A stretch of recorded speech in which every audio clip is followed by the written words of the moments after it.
धन्यवाद देहरादून।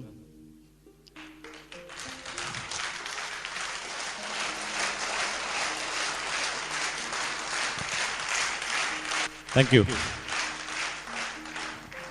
नमस्कार। देखिए, अक्सर जब हम नमस्कार बोलते हैं तो बहुत सारे आदमी संकोच करते हैं नमस्कार करने में, लेकिन मेरा तो पूरा बिजनेस ही नमस्कार करने से बढ़ा। मैं तो चलते रास्ते ही किसी को बोल देता हूं नमस्कार।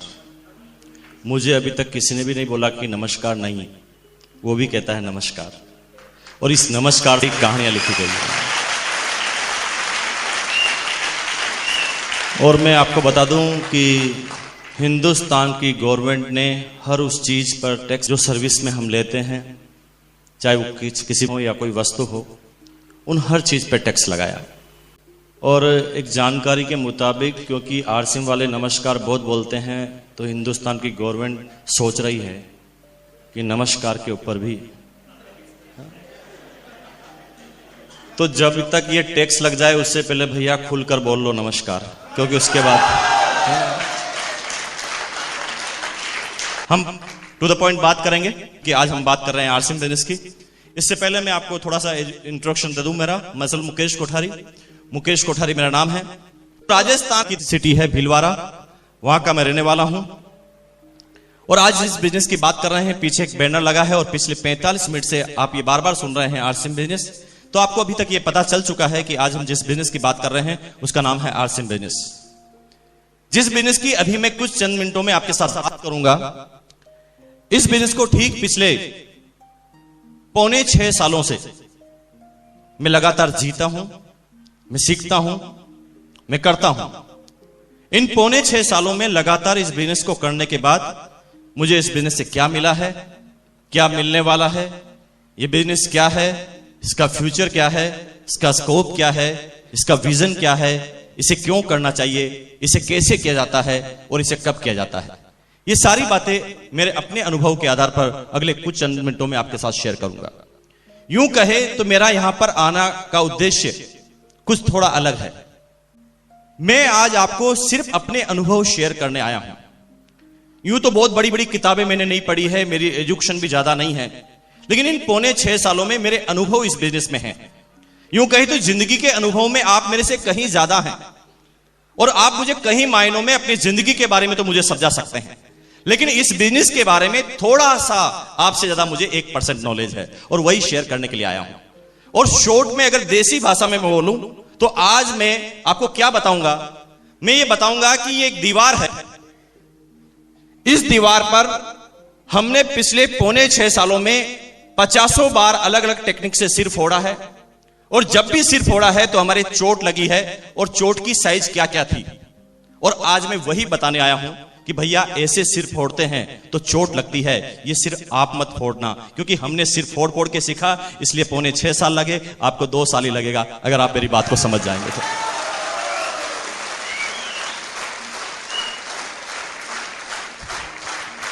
धन्यवाद। इस बिजनेस को ठीक 5.25 साल से मैं जीता हूं। छोटे से बैकग्राउंड के बारे में बात करूं तो इस बिजनेस को करने से पहले भीलवाड़ा के अंदर एक पेंट पीस का कपड़ा बनाने वाली, एक शूटिंग बनाने वाली प्राइवेट कंपनी में मेरी सर्विस हुआ करती थी। लगभग 19.5 साल की एज में अपनी सर्विस का कैरियर मैंने चालू किया था। इतनी कम एज में सर्विस करने की जरूरत इसलिए पड़ी क्योंकि मेरे फादर डिफेंस सर्विसेज में थे।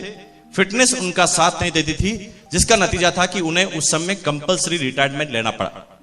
जब मेरे फादर का कंपल्सरी रिटायरमेंट हुआ, उस समय मेरे फादर की जो पेंशन की अमाउंट आया करती थी वो मात्र 800 रुपए की हुआ करती थी, और उस समय मेरी एज हुआ करती थी 9 साल की, और हमारा 6 भाई बहनों का परिवार था, सबसे छोटा मैं। यहां पर सारे आप एजुकेटेड, बुद्धिजीवी, समझदार आदमी बैठे हैं। आपको ये ज्यादा समझाने की जरूरत नहीं है कि 800 रुपए में 6 भाई बहनों का कैसे गुजारा चलता होगा। आप डिफाइन कीजिए, आप सोचिए। लेकिन हमारे माँ बाप ने हमें कभी कोई कमी महसूस नहीं होने दी। हमारी एजुकेशन, हम बच्चों की एजुकेशन उस समय कंप्लीट करवाई जिस समय उनके पास ढंग से अपने बच्चों को खाना खिलाने के भी पैसे नहीं थे। मैं गर्व करता हूं सबसे पहले भगवान, उसके बाद मेरे माँ बाप और आपके माँ बाप पर, क्योंकि जिन माँ बाप को आप में से कुछ लोग भूल चुके हैं उनको मैं फिर याद दिला दूं कि आपके माँ बाप ने आपको यहां तक पहुंचाने के लिए कितने पापड़ बेले हैं, ये शायद आपको पता नहीं है, बिल्कुल भी पता नहीं होगा। आप थोड़ा एहसास कीजिए तो आपको पता चलेगा कि जो त्याग, जो बलिदान आपके मां बाप दे सकते हैं, दुनिया की अब तक कोई भी हस्ती इस तरह के त्याग और बलिदान नहीं दे सकी है और नहीं ऐसा कोई उदाहरण पैदा हुआ है। तो एक छोटा सा मैसेज यह है कि आप अपनी पूरी जिंदगी में किसे भी भूल जाना, लेकिन अपने मां बाप को मत भूल जाना। वो नंबर 1 है, वो नंबर 1 रहेंगे हमेशा।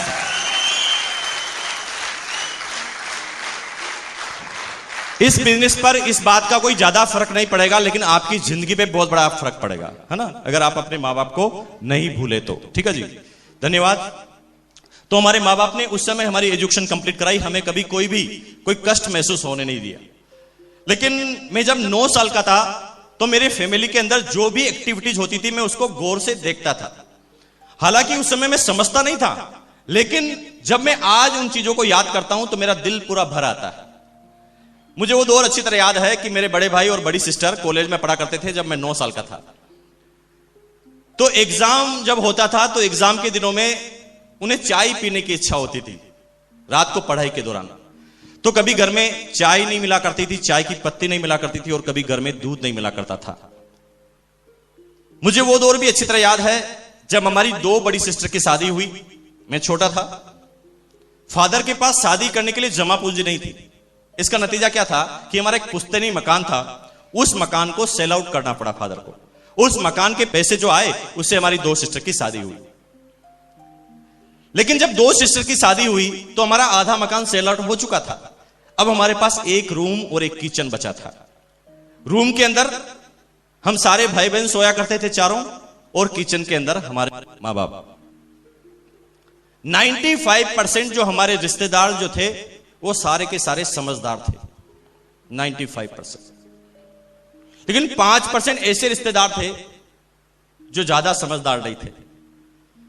95% रिश्तेदार कभी भी हमारे घर पर रुकना नहीं पसंद करते थे और खाना पसंद नहीं करते थे, क्योंकि उन्हें पता था कि इनकी हालत कैसी है। लेकिन 5% इन बातों से अनभिज्ञ थे, वो हमारे घर पर आकर बैठ जाते थे और कहते थे कि आज हम यहीं पर रुकेंगे। तो उस पूरे दिन भर पूरी फैमिली में चर्चा का विषय ही यही रहता कि ये मेहमान कहां पर सोएंगे और इन्हें क्या खिलाया जाएगा। पूरे दिन भर चर्चा होती, खिलाने की बात आती है तो कैसे इंतजाम करके उन्हें अच्छा खासा खाना खिलाया जाता है, क्योंकि हिंदुस्तान में अतिथि देवो भव की कहावत मशहूर है। लेकिन जब सुलाने की बात आती थी तो एक रूम और मेहमान। तो राजस्थान में रूम के ऊपर एक स्टेप होती है जहां पर सामान रखा जाता है, जिसे राजस्थान में टांड कहते हैं, और उसको अगर क्लोज करके ऊपर एक गेट लगा दें, यानी ऊपर का स्टोर बिना सीढ़ी का, बिना स्टेप का, तो राजस्थान में उस ऊपर वाले स्टोर को भकारी कहते हैं। तो जब भी हमारे घर में कोई भी मेहमान आता था तो हम सारे भाई बहनों का ट्रांसफर, हाँ भाई मेहमान को थोड़ी कह सकते आप जाइए, जाना हमें ही पड़ता था। वो बातें उस समय मेरे बात समझ में नहीं आई, लेकिन आज जब मैं याद करता हूं तो मुझे वो एक एक बात अभी समझ में आती है। मुझे वो दौर अभी तक याद है जब मेरी मां 100 ग्राम देसी घी को 3 महीने तक संभाल कर रखती थी। मैं छोटा था, उस समय जिद करता था कि मां आप मेरी रोटी के ऊपर घी क्यों नहीं लगाते। तो मेरी मां मुझे गोद में बिठाकर समझाती थी कि बेटा देखो, अचानक घर में कोई मेहमान आ सकता है ना, तो मेहमान को तो पता नहीं चलना चाहिए कि हम क्या खाते हैं और क्या पीते हैं। मुझे समझाया जाता। मुझे वो दौर भी अच्छी तरह याद है जब मेरे फादर को किचन का निर्माण करना था, और किचन का निर्माण करने के लिए उनके पास पैसे नहीं थे, और उनके पास पैसे नहीं थे इस वजह से कम पैसों में उस किचन का निर्माण करना था। तो उस समय सीमेंट के अंदर जो मिट्टी को मिलाया जाता है, जिस रेत को मिलाया जाता है, जिस बजरी को मिलाया जाता है, एक ट्रक आता, रोड पर खाली होकर वो मिट्टी चला जाता। अब उस रोड से मिट्टी को हमारी बाउंड्री वॉल के अंदर लाने के लिए जब किसी लेबर को हम कॉन्ट्रैक्ट देते थे तो वो उस समय 15-20 रुपए मांगता था, और ये 15-20 रुपए उस समय हमारे पास देने के लिए नहीं थे। तो हम पैसे बचाने के लिए कुछ टेक्निक का इस्तेमाल करते थे। वो टेक्निक क्या थी? हम रात को 11:30 बजने का इंतजार करते थे। यूं ही रात की 11:30 बजती, सारे पड़ोसी सो जाते तो हम सारे भाई बहन बाहर निकल जाते, और वो उठने से पहले उस सारी मिट्टी को हम अंदर डाल दिया करते थे और हमारे 15-20 रुपए बच जाया करते थे। और ये छोटी छोटी टेक्निक्स हमारी उस समय पैसे बचाने की होती थी। इस अभावग्रस्त जिंदगी से निकले, लेकिन उस समय तक हमारे फादर मदर ने हमें महसूस नहीं होने दिया कि हम क्या करते हैं। लेकिन बीकॉम का एग्जाम दिया 19.5 साल की एज में। शायद मेरे बाप बाप इसी चीज का इंतजार कर रहे थे।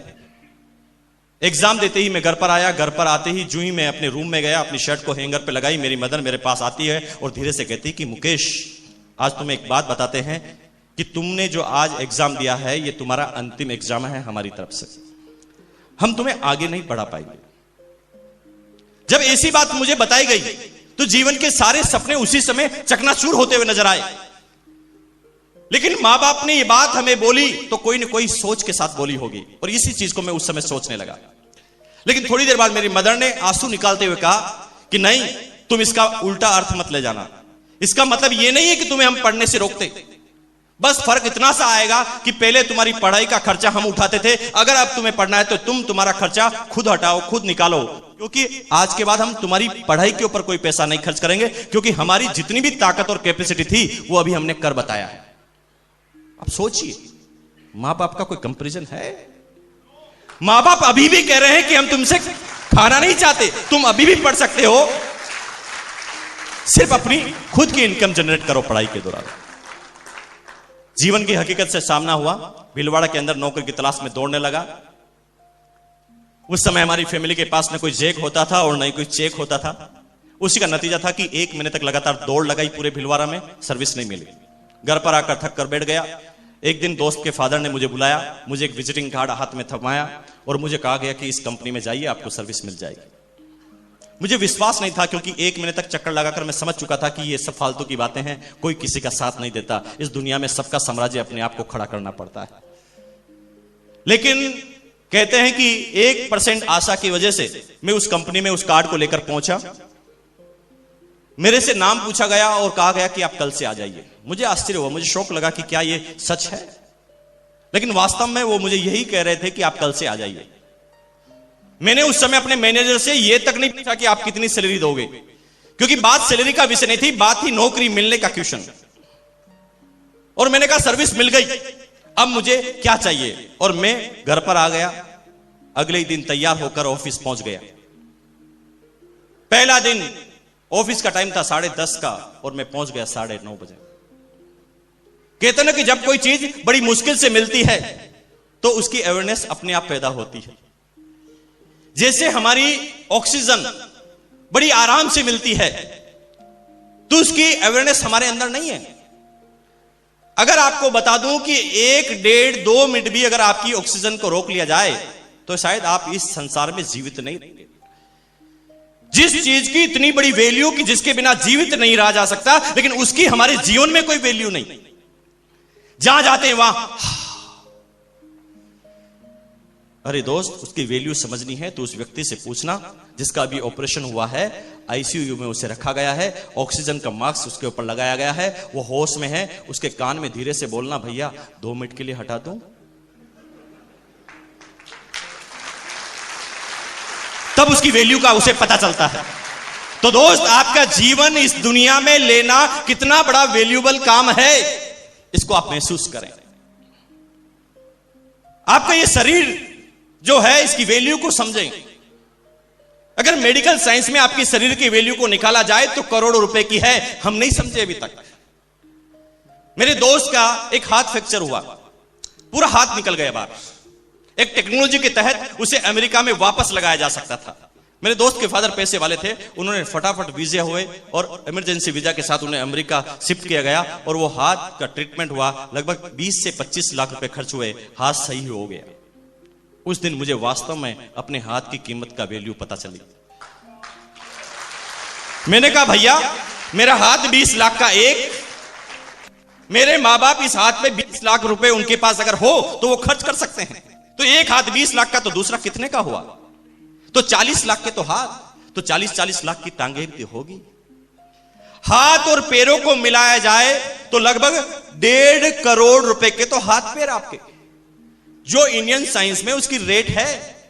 फिर आपकी हड्डियां, आपकी खून, आपके गुर्दा, आपके दिल और आपकी सारी धमनियों का सारा रेट निकाला जाए मेडिकल साइंस के अनुसार, तो आपका आज न्यूनतम स्तर वाले व्यक्ति का भी पूरा शरीर 5 करोड़ में बिकने के लिए तैयार है। कोई भी बिकवा लीजिए, आज कोई भी चले जाइए, 5 करोड़ में उसका शरीर बिकने के लिए तैयार है। ये तो ह्यूमन राइट्स की तरफ से नियम बने हुए हैं कि आदमी को जिंदा को मार नहीं सकते, बाकी उसके एक एक पार्ट्स की वैल्यू निकाले जाए तो 5 करोड़ मिनिमम। लेकिन थोड़ी देर के लिए सोचें, इस 5 करोड़ के शरीर को कितने रुपए में गिरवे रखा है? ए भैया 5,000 दे देना, करवा ले, कुछ भी करवा ले, 10,000 देना, कुछ भी करवा ले, क्योंकि हमें हमारी वैल्यू के बारे में पता नहीं। मैंने उस समय अपने मैनेजर से यह तक नहीं पूछा कि आप कितनी सैलरी दोगे, चला गया काम पर, लगातार 1 महीने तक काम किया। सर्विस का दिन, 1 तारीख आई, सैलरी का टाइम, लाइन लगी हुई थी सैलरी लेने वालों की, और जिंदगी का पहला अनुभव, मैं भी लाइन में खड़ा हो गया, मेरा नाम आया और मेरे हाथ में 750 रुपए पकड़ाए गए। 750 रुपए को देखते ही मेरे जीवन में जो 16 साल में मैंने सपने बनाए थे, वो सब सपने चकनाचूर होते हुए नजर आए। मुझे लग गया कि भैया ये तूने हेलीकॉप्टर का जो सपना बनाया है, तू तो तेरी एक्चुअल जिंदगी में तो साइकिल लेने के काबिल भी नहीं है। सपनों को छोटा करना चालू किया। मैं आगे बढ़ा सोचते हुए, पीछे ही मेरी कंपनी का चपरासी खड़ा था, वो अंगूठा छाप पानी पिलाने का काम। मेरे सामने उसे सैलरी दी गई 1500 रुपए, 1500। एक बीकॉम पास लड़का उसे 750, और एक अनपढ़ आदमी जो अंगूठा छाप लगाकर वहां पर सैलरी उठाता है उसे 1500 रुपए। ये बात मुझे हजम ही नहीं हुई, ये क्या हो रहा है इस दुनिया में? और आप में से कुछ लोगों को अभी ये बात समझ में नहीं आ रही होगी, लेकिन मुझे आज आई है, आपको भी आ जाएगी। आपकी अलग अलग एज सेगमेंट के व्यक्ति यहां पर सकते हैं। कोई आदमी 20 साल का होगा, कोई 30, 40, 50, 60, 65, 70 साल के व्यक्ति यहां पर होंगे।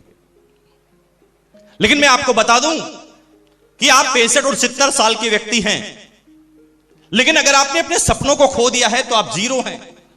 लेकिन अगर आपके सपने जीवित हैं तो कोई फर्क नहीं पड़ता कि आप किस एज में हैं, क्योंकि धीरू भाई अंबानी 40 साल का था तो आप में से कोई भी इंसान उसे नहीं जानता था, जानता था। लेकिन 40 साल के बाद उस बच्चे ने क्या करके बताया कि हिंदुस्तान नहीं पूरी दुनिया उसे जानती थी। क्यों? क्योंकि 40 साल के होने के बाद भी उसने अपने सपने को खत्म नहीं किया था, उसने अपने गोल को, अपने टारगेट को खत्म नहीं किया था। लेकिन हम किसी क्षेत्र में 5 बार अगर असफलता हमें मिले, 5 बार छोड़ो यार, 2 बार भी असफलता मिले तो हम उस क्षेत्र को छोड़ देते हैं। एक कविता बचपन में आपने सुनी हो, हार नहीं होती, है ना, कोशिश करने वालों की।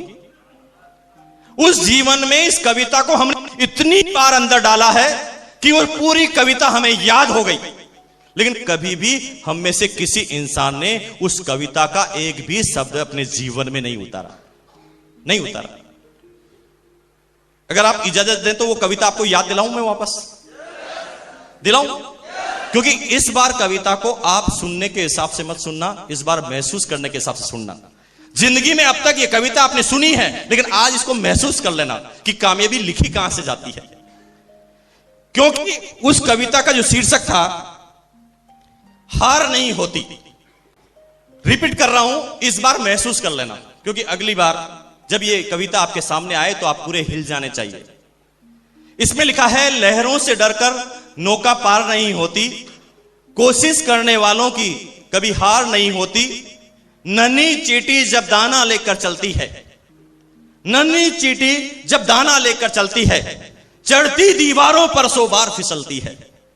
नन्ही चींटी जब दाना लेकर चलती है, चढ़ती दीवारों पर 100 बार फिसलती है। मन का विश्वास रगों में साहस भरता, चढ़कर गिरना, गिरकर चढ़ना न उसे अखरता। आखिर उसकी मेहनत बेकार नहीं होती, कोशिश करने वाला। क्या लिखा है कि चींटी भी जब काम करना चालू करती है तो हर बार वो सक्सेस नहीं होती, लेकिन लगातार उसके लगे रहने की वजह से एक समय ऐसा आता है जब उसकी ये मेहनत बेकार नहीं होती और वो अपनी मंजिल को पा लेती है। दूसरे पैराग्राफ पे कितनी जोरदार चीज लिखी है, 1 अरब रुपए का ये पैराग्राफ होना चाहिए। हिंदुस्तान में सारी चीजें सस्ती है, इसमें लिखा है, डुबकियां सिंधु में गोताखोर लगाता है। सिंधु यानी समुद्र। डुबकियां सिंधु में गोताखोर लगाता है, जा जाकर खाली हाथ लौट कर आता है, मिलते न सहज ही मोती गहरे पानी में। बड़ी आसानी से मोती उसे गहरे पानी में नहीं मिलते।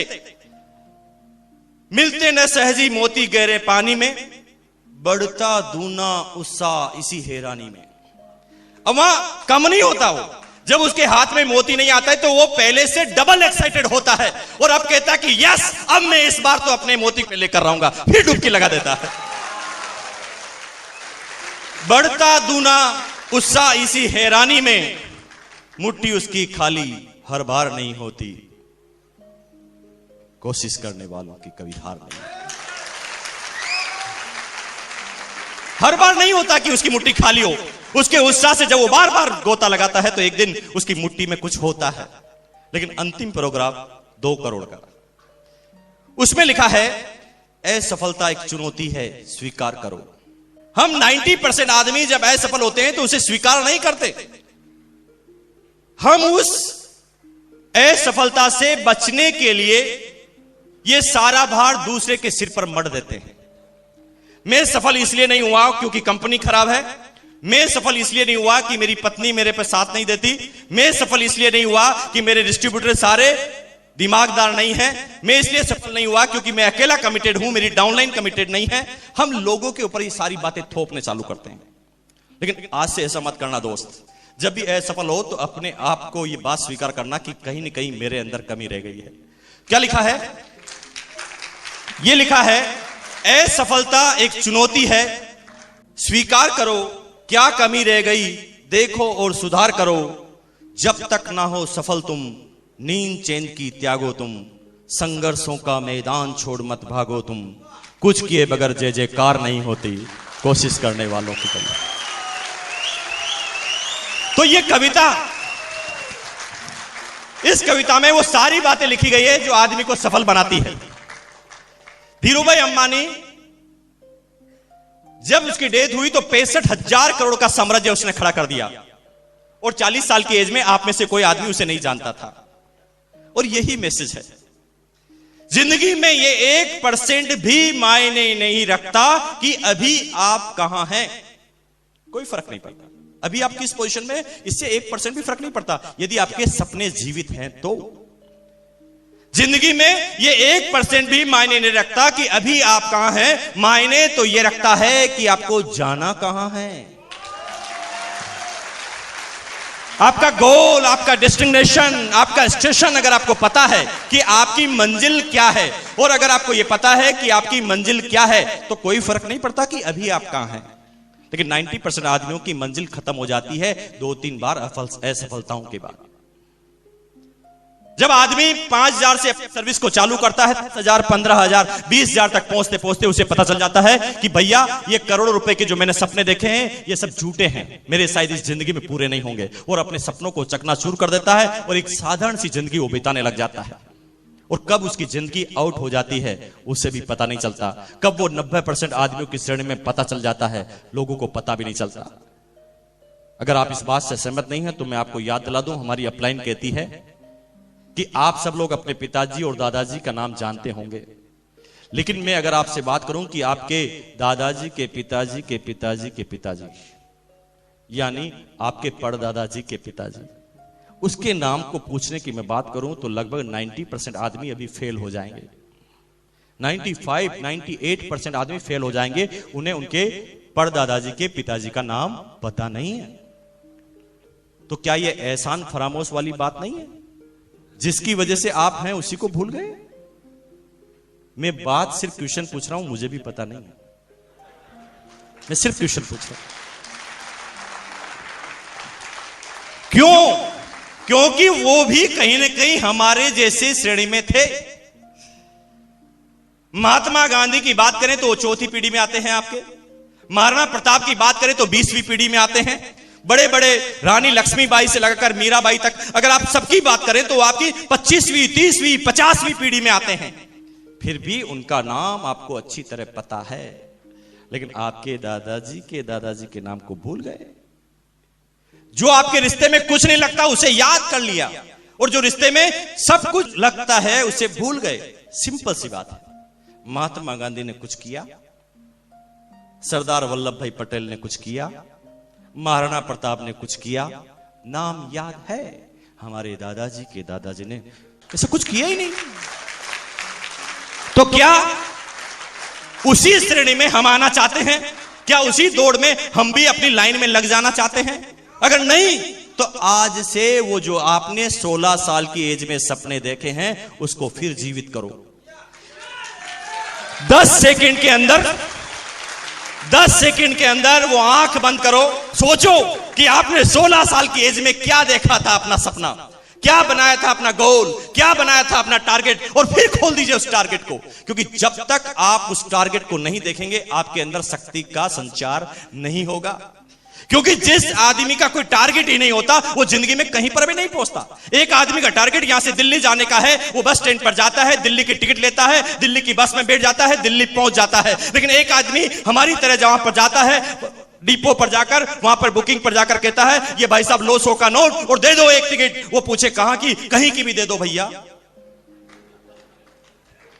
तो क्या ये हमारी जिंदगी ऐसी नहीं है कि हम कह रहे हैं कहीं की भी टिकट दे दो, कहीं पर भी पहुंचा दो? कहां पहुंचा दें? कितने सक्सेस आपको कर दें? किस लेवल को आप पाना चाहते हैं? और जब तक आपका गोल, आपका टारगेट आपके सामने नहीं है, आप एक कदम भी आगे नहीं चल पाएंगे। क्योंकि बिना टारगेट के तो एक कदम को आप नहीं रख सकते, लेकिन पूरी जिंदगी को बिना टारगेट के बना रखा है। जिन लोगों ने फ्रंट लाइन में बैठने का टारगेट बनाया वो वक्त से पहले आ गए। जिन लोगों ने पीछे बैठने का टारगेट बनाया वो फिक्स टाइम पर आ गए। जिन लोगों ने खड़े रहने का टारगेट बनाया वो 1 घंटा लेट आए। जिसने जैसा टारगेट बनाया उसी टारगेट के अनुसार वो यहां पहुंच गए।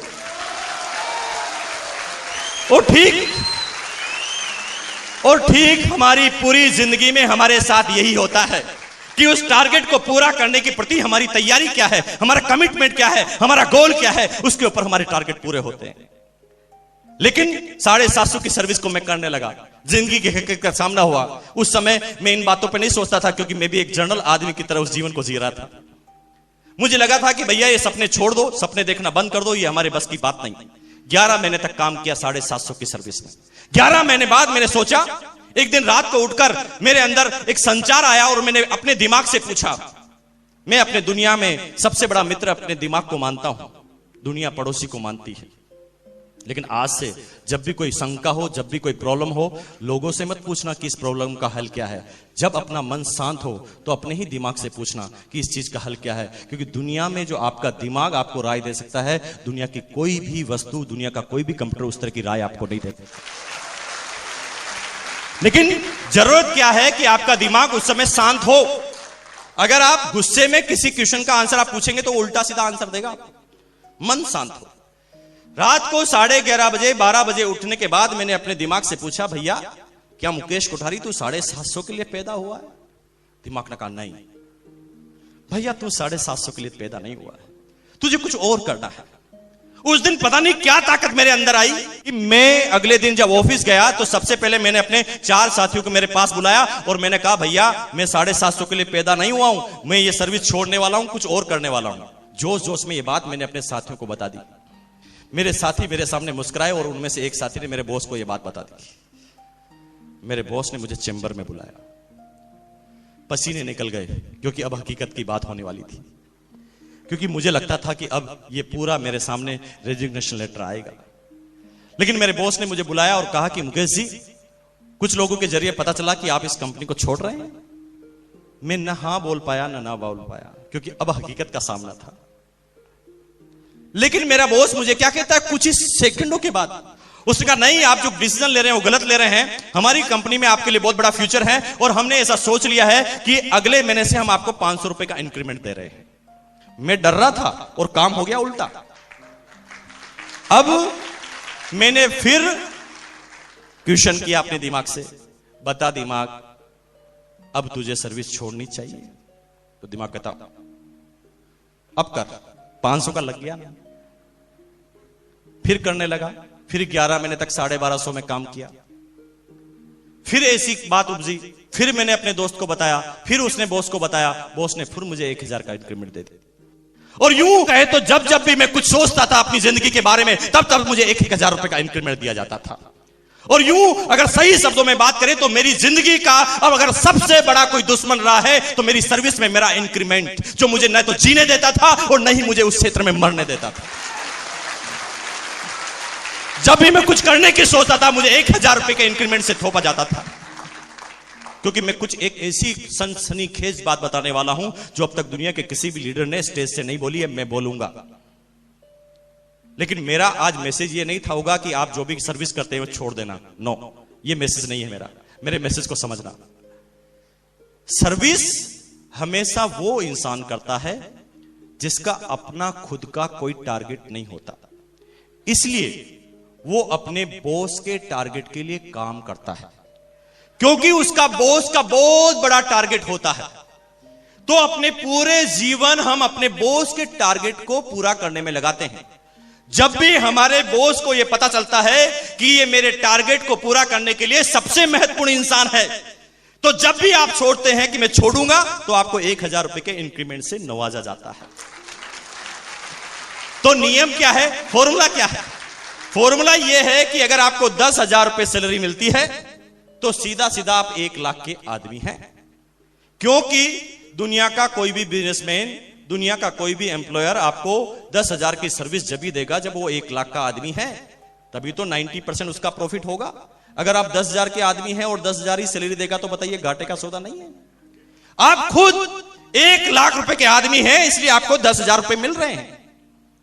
क्योंकि आपका बॉस का बड़ा टारगेट है, उसे पता चल जाता है कि अगर ये चला गया तो मेरा टारगेट पूरा नहीं होगा, और वो अपने टारगेट को पूरा करने के लिए बार बार इंक्रीमेंट आपके सामने रखता है। और मेरे सामने भी ठीक 8 साल तक इस तरह के इंक्रीमेंट रखे गए, और यूं कहे तो मेरी पूरी जिंदगी को एक बंजर जिंदगी बना दी, जो न सोचने लायक था न करने लायक था।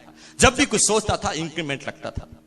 27 साल की एज हुई, उस कंपनी का डिप्टी मार्केटिंग मैनेजर बना, कंपनी की तरफ से गाड़ी, कंपनी की तरफ से वो सारे अलाउंस मुझे मिले। लेकिन 27 साल की एज में जब ये सफलताएं छोटी छोटी मुझे मिली, तो यूं कहें कि मेरी जिंदगी को लकवा लग गया।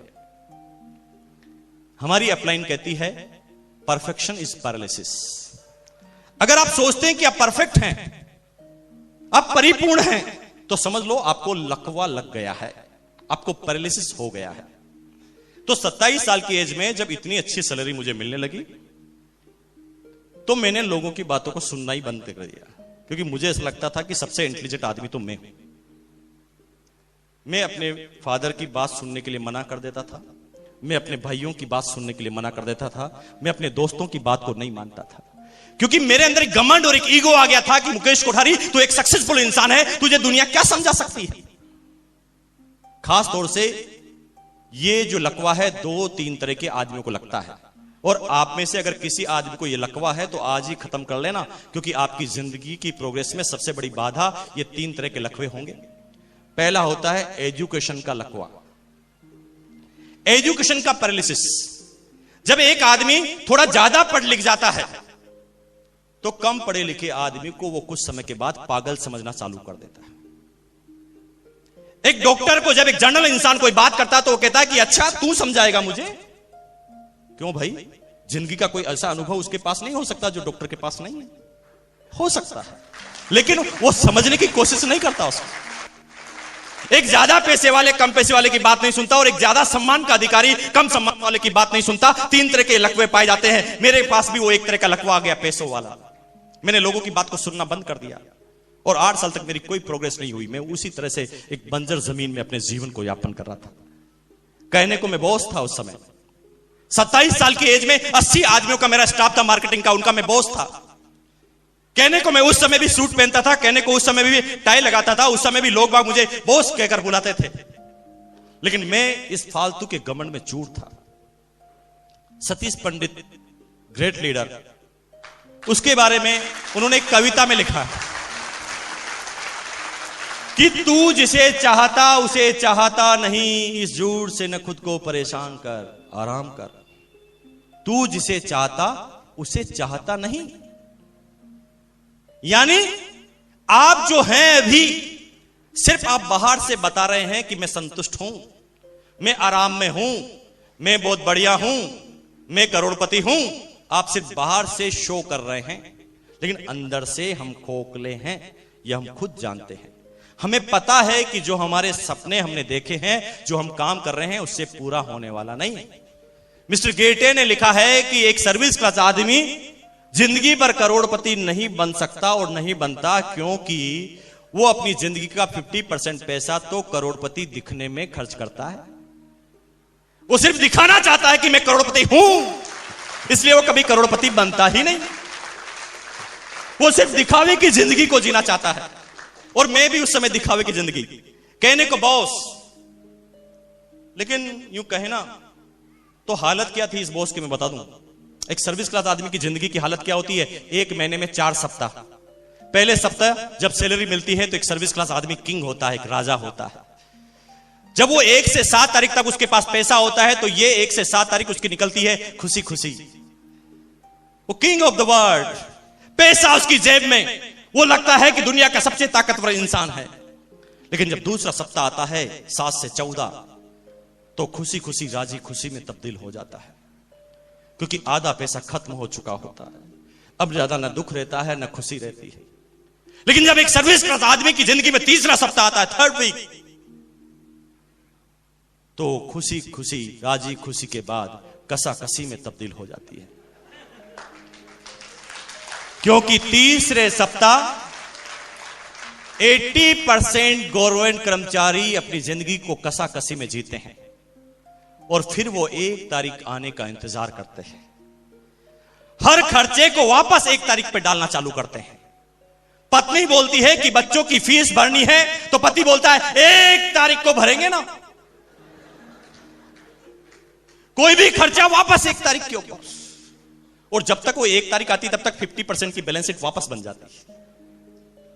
लेकिन चौथा सप्ताह एक सर्विस क्लास आदमी की जिंदगी में आता है तो कसाकसी फाका कसी में तब्दील हो जाती है। उस समय 80% गवर्नमेंट कर्मचारी, प्राइवेट कर्मचारी अपनी जिंदगी को एडजस्ट करते हैं, अपने कुलिक से 100 की नोट उधार मांगते हैं। 100 देगा, 1 तारीख को दूंगा। फिर वो वापस 1 तारीख की तरफ आना चालू करता है। ये मैं सबकी बात नहीं, 80% की बात कर रहा हूं। जो लोग अपने आप को मैनेज करते हैं वो कैसे कैसे जिंदगी को जी लेते हैं, काट लेते हैं। लेकिन 80% आदमियों का हिंदुस्तान में हाल है। 10,000 सैलरी मिलती है, पोस्टमार्टम करके बता दूं मैं आपको, 80% गवर्नमेंट कर्मचारियों ने कोई ना कोई लोन ले रखा है। हिंदुस्तान के आंकड़े 80% लोन ले रखा है। 10,000 की सैलरी 5,000 लोन में कट जाता है। कितना बचा? अब 5,000 में क्या क्या खर्चे में बताता हूं आपको। इलेक्ट्रिसिटी का बिल, टेलीफोन वो रखता है तभी तो करोड़पति दिखेगा। टेलीफोन, एक मोबाइल की चिप जिसको 100 रुपए देकर चार्ज करवाता रहता है, वो खर्चा। बच्चों की फीस, बच्चों की किताबें, इंडियन कल्चर और छोटा मोटे जो संस्कृति हमारी होती है उस पर जो खर्चा होता है। उसके बाद बचता है खाली डब्बा। और एक गवर्नमेंट कर्मचारी पूरी जिंदगी भर एक लोन पे जो मकान बनाता है उसको देखते देखते पूरी जिंदगी को आउट कर देता है। और जिंदगी के अंतिम समय तक तो केवल एनओसी के सर्टिफिकेट आते हैं कि लोन चुक गया। जिंदगी का कोई सपना पूरा नहीं होता। ये 80% आदमियों की कहानी सुना रहा हूं मैं आपको, कोई हंसी मजाक की बात नहीं कर रहा हूं। मैंने लोगों की बातों को सुनना बंद कर दिया। अंदर से खोखला इंसान, अंदर से तो पता था कि पत्नी को कभी 5 स्टार होटल में खाना खिलाने लायक ये लड़का नहीं था। 3 स्टार होटल में खाना नहीं खिला सकता था। जब किसी होटल में खाना खाने जाता था तो मीनू कार्ड को गौर से देखता था बाईं तरफ, क्योंकि बाईं तरफ रेटें आती थी। जब मीनू कार्ड को ऊपर से लगाकर नीचे तक देखा जाता था, नीचे की तरफ जब रेटें बढ़ती थी तो दिल की धड़कनें बढ़ जाती थी। पत्नी की तरफ देखकर बोलता था, भगवान से प्रार्थना करता था कि हे भगवान, इस पत्नी की उंगली नीचे तक नहीं जानी चाहिए, क्योंकि नीचे काजू करी आती है जो 370 रुपए की प्लेट है, ये देने की ताकत मेरे पास नहीं थी उस समय।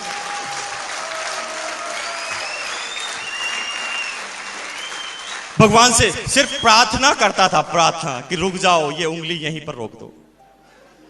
लेकिन कभी कभी प्रार्थनाएं नहीं सुनी जाती और असली जिंदगी की परीक्षा होती। इस तरह से ऊबड़ खाबड़ वाली जिंदगी को जीता जाता था। इधर से फुटबॉल मारा जा रहा था, इधर से बैट से बल्ला मारा जा रहा था। जिंदगी चलती जा रही थी। कहने को मैं बाहर तो करोड़पति दिखता था, लेकिन हकीकत कुछ और थी।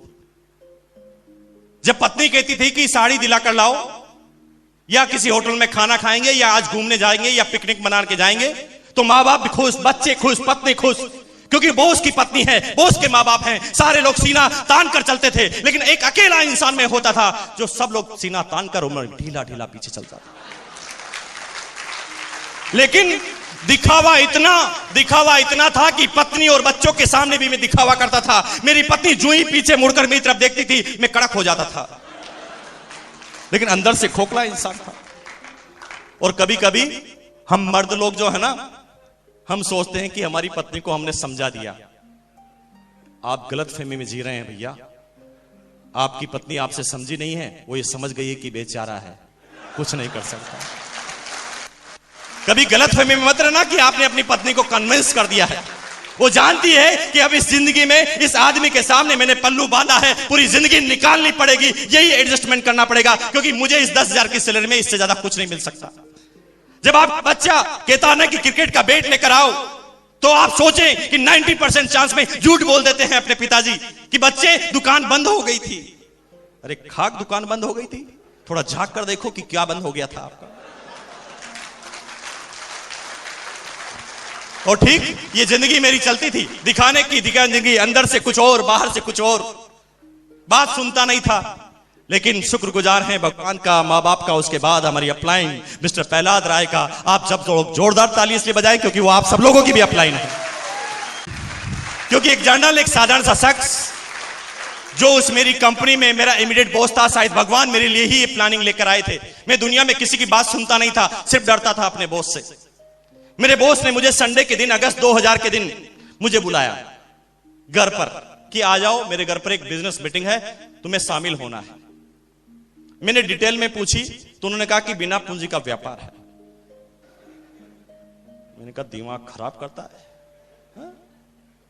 10-20 हजार रुपए जो थोड़े बहुत बचत पड़े हैं वो भी लुटवाएगा, बिजनेस करवाएगा। 50 तरह की बातें दिमाग में आई, लेकिन मना करना ताकत नहीं थी। पहुंच गया। यहां पर भी मुझे पता है बहुत सारे आदमी आना नहीं चाहते थे, पहुंच गए।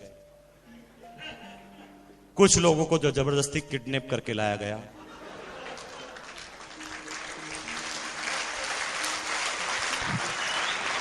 कुछ लोग जो हैं बेचारे इसलिए आ गए होंगे कि मना करना उनके बस की बात ही नहीं थी, ऐसे आदमी ने उन्हें इनवाइट किया था।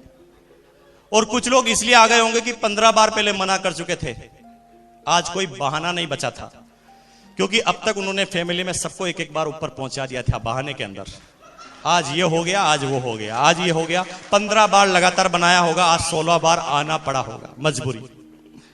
और कुछ लोग समझदार होंगे जो पिंड छुड़ाने के लिए आए होंगे। वो कहता है, रोज कहता है आरसीएम कर, चल आज चलता हूं, टाइम है मेरे पास, इतनी कमियां निकाल दूंगा कि तू भी छोड़ देगा, चिंता मत कर। अपने दिमाग पर भरोसा करके वो यहां पर पहुंच गए हैं। अब आप में से सोच रहे होंगे कि आप ये बात क्यों जानते हैं, क्योंकि मैं भी पहले दिन यही सोच के आया था।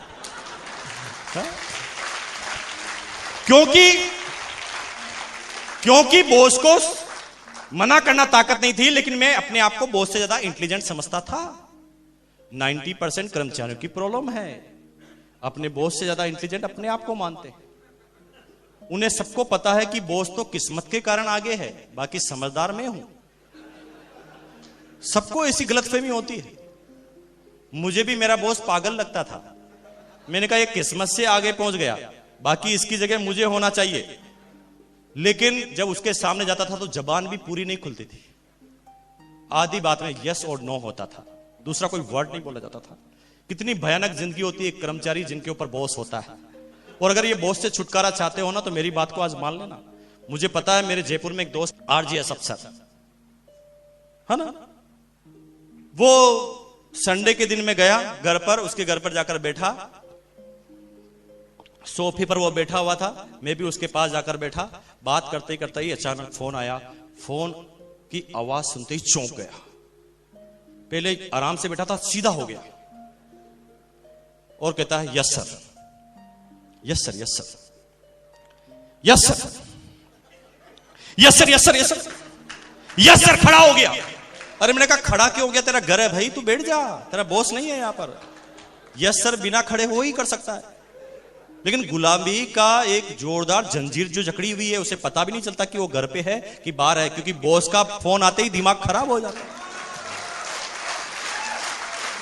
अब थोड़ी देर yes sir yes sir yes sir करता है और थोड़ी देर बाद फोन को रखने के बाद मुझे क्या कहता है, पागल है साला। मैंने कहा भैया अगर तेरा बॉस इतना ही पागल है तो मुंह पे बोल के बता, असली पागलपन फिर बताएगा वो तेरा। हाँ, और इसी गलतफहमी में हम कहीं जीते हैं। और मेरे साथ भी यही था। पहुंच गया पहले दिन, बैठ गया पीछे जाकर, एक आदमी आते ही कहता बजाओ ताली। मैंने कहा क्यों बजाऊं? नए आदमी को बड़ी प्रॉब्लम होती है, वो ताली मैं क्यों बजाऊं ताली। वो अपनी पूरी एनर्जी इस चीज पे लगाते हैं कि ताली नहीं बजाऊंगा। 50 बार बजाने की इच्छा होती तो भी वो कस लेता अपने आप को, नहीं बजाऊंगा। पूरी एनर्जी इस चीज पे लगा रहा है कि ताली नहीं बजाऊंगा। इतनी एनर्जी अगर बजाने में लगा दे तो सक्सेस हो जाए।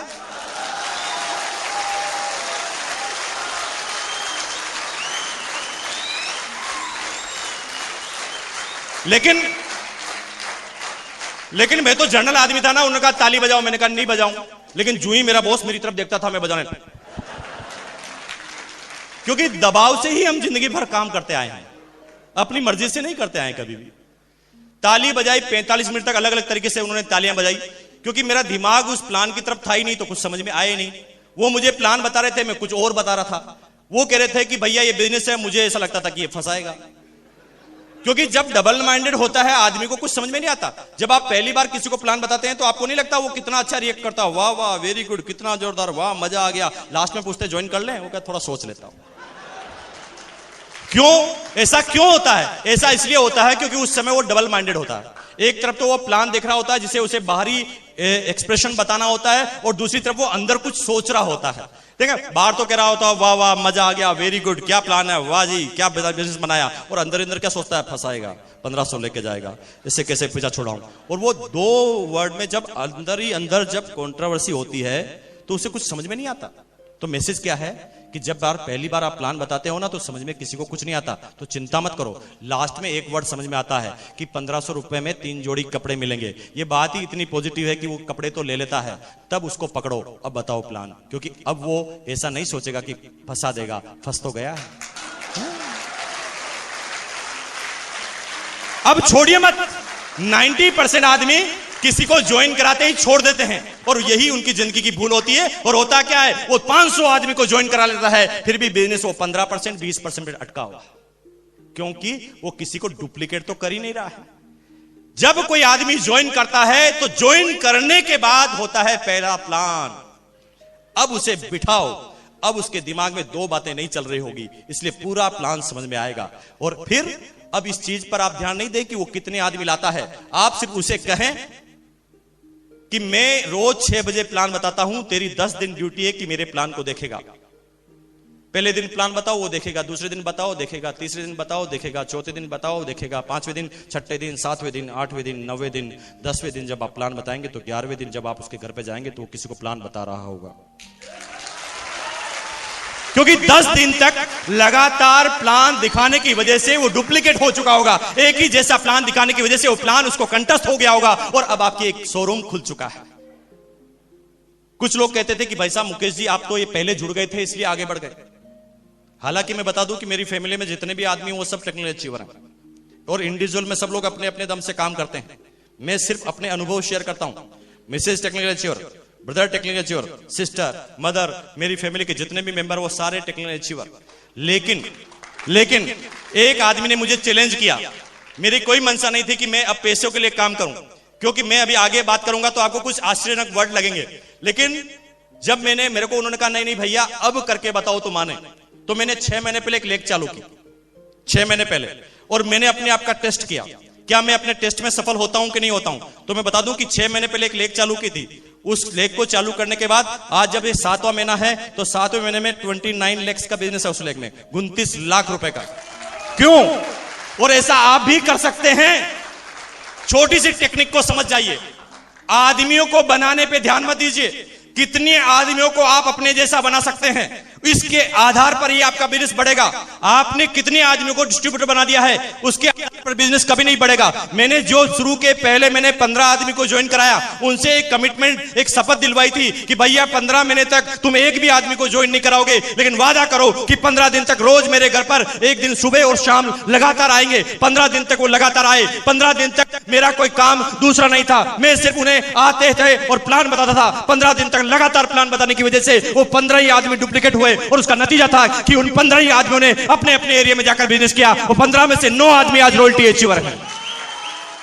तो जिस एक आदमी को आपने ज्वाइन कराया है, वो करोड़ों रुपए का साम्राज्य आपके लिए खड़ा कर सकता है। बस ढंग से उसे डुप्लीकेट करना सिखा दें, क्योंकि जैसी एजुकेशन उसकी शुरू की रहेगी, वो आगे वैसा ही काम करेगा। अगर आपने उसको ज्वाइन करा के छोड़ दिया तो वो भी 4 को ज्वाइन करा के छोड़ देगा। और ऐसे करते करते आपका क्षेत्र तो बहुत बढ़ जाएगा, लेकिन बिजनेस ज्यादा नहीं बढ़ेगा। तो आप इस चीज पर ध्यान दें कि आपके नीचे कितने आदमी आपके नीचे है, न कि कितने आदमियों को आपने डिस्ट्रीब्यूटर बनाया है। क्योंकि शेर के बच्चे 2 ही अच्छे। 2 को टाइगर बनाओ, 2 को शेर बनाओ। इस हद तक शेर बनाओ कि वो हर चीज में कंपीट करने के लिए तैयार हो।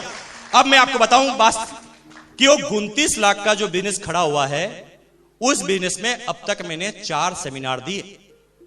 अब मेरे लिए यह संभव नहीं था कि मैं हर आदमी की डेप्थ में जाकर काम करूं, लेकिन मैंने क्या किया कि उनको डुप्लीकेट कर दिया कि वो अपने हिसाब से ही काम करने लग गए।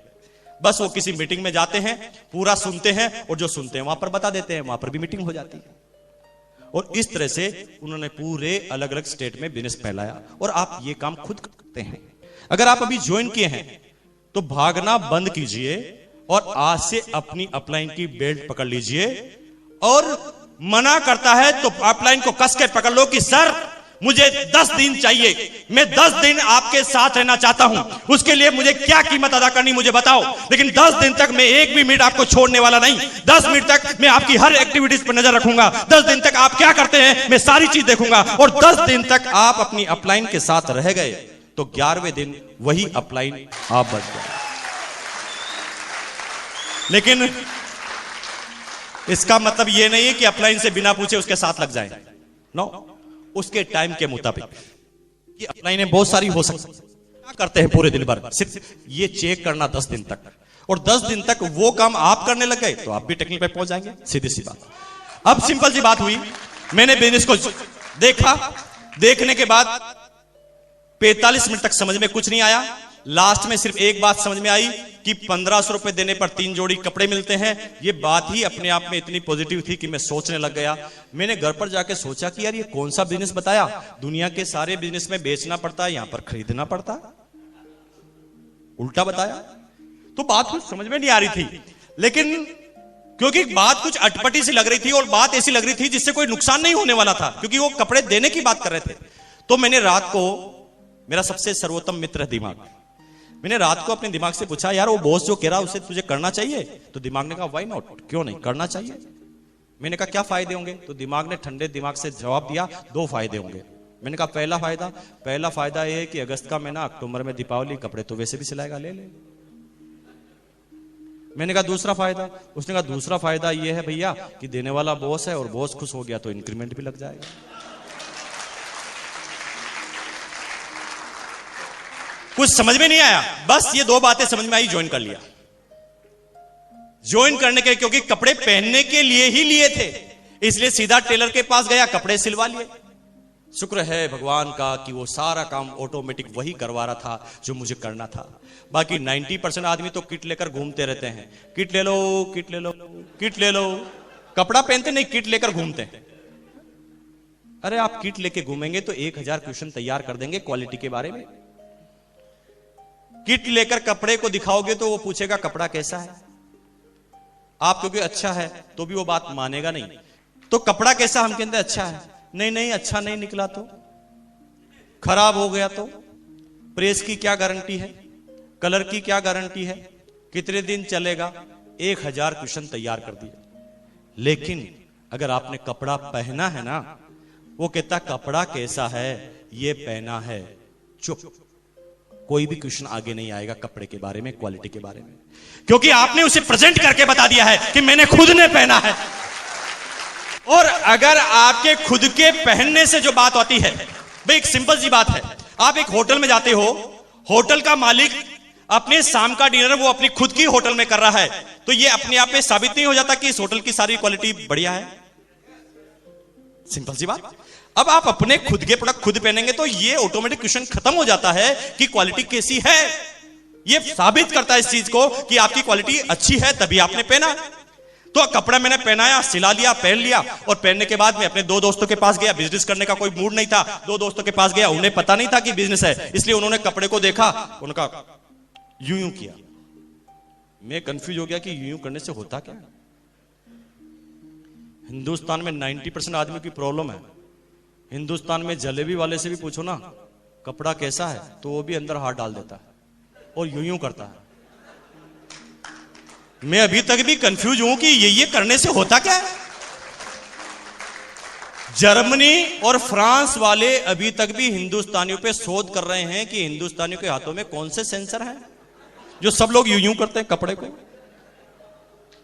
अरे यूं यूं करने से ही पता चल जाता तो दुनिया की बड़ी बड़ी लेटेस्ट टेक्नोलॉजी की मशीनें क्यों बनती, हिंदुस्तानियों को खड़ा कर देते, वो यूं यूं करते रहते।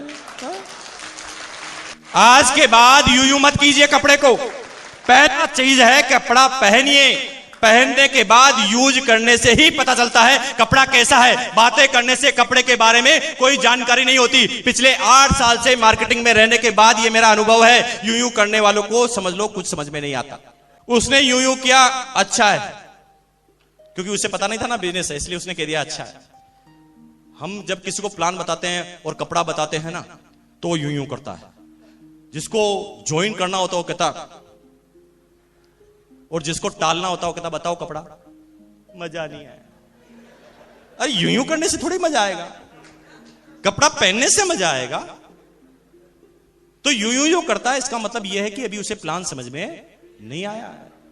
सीधा सीधा मतलब है, आप ढंग से नहीं समझा पाए हैं, आपके अंदर अभी सुधार की जरूरत है। अब उन्होंने कहा कपड़ा कैसा, मैंने कहा अच्छा है, मुझे दिलाएगा, मैंने कहा वेरी गुड। दोनों को बिठाया, बॉस के पास पहुंच गया। मैंने कहा जैसा देखो मेरे को कपड़ा दिया, इनको भी दो। चेयर पर उनको बिठाया, टेबल पर पेपर लिया और प्लान दिखाना चालू कर दिया। जब उन्होंने प्लान दिखाया तो मैं सीरियस हो गया। मैंने कहा यार ऐसी क्या बात है इस प्लान में कि इतने इंटेलिजेंट आदमी प्लान देख रहे हैं। 90% आदमी इस बिजनेस में इसलिए सीरियस होते हैं कि सामने वाला सीरियस हो जाता है। वो इसलिए सीरियस नहीं होते कि बिजनेस कितना अच्छा है। दुनिया इस बिजनेस को इसलिए करती है कि कितने आदमी कर रहे हैं, क्योंकि सबको ये शंका लगी रहती है कि पागल में अकेला तो नहीं। हाँ? इसलिए तो दुनिया किसी मीटिंग को अच्छा मानती, पता कि जब बहुत ज्यादा आदमी आते हैं, क्या बताया गया है उसको वैल्यू नहीं देते।